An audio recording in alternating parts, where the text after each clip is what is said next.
സംസ്ഥാനത്ത് സാമ്പത്തിക പ്രതിസന്ധി രൂക്ഷമാണ്. സർക്കാർ തലത്തിൽ സാമ്പത്തിക നിയന്ത്രണങ്ങൾ തുടരും. കോവിഡ് കാല ചെലവ് ചുരുക്കൽ ഒരു വർഷത്തേക്ക് കൂടി നീട്ടിയിട്ടുണ്ട്.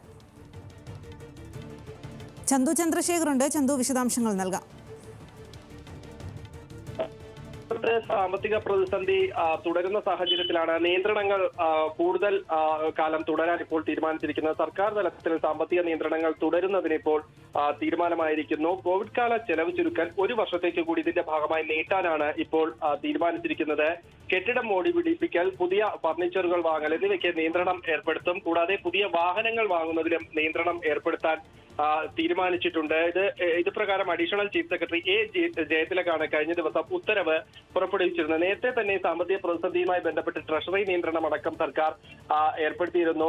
ഇത്ര ലക്ഷം രൂപയ്ക്ക് മുകളിലുള്ള ചെലവുകൾക്ക് പ്രത്യേക സർക്കാരിന്റെ അനുമതിയൊക്കെ നൽകിയാണ് നേരത്തെ തന്നെ ഈ നിയന്ത്രണം മുന്നോട്ട് കൊണ്ടുപോയിരുന്നത്. എന്തായാലും സാമ്പത്തിക പ്രതിസന്ധി രൂക്ഷമായി തുടരുന്ന സാഹചര്യത്തിലാണ് വീണ്ടും ഈ ചിലവുകൾ ചുരുക്കുന്നതിന്റെ ഭാഗമായി കുറച്ചു കാലം കൂടി ഈ നിയന്ത്രണം നീട്ടുന്നതിന് സർക്കാർ ഇപ്പോൾ തീരുമാനിച്ചിരിക്കുന്നു. ശരി ചന്തു.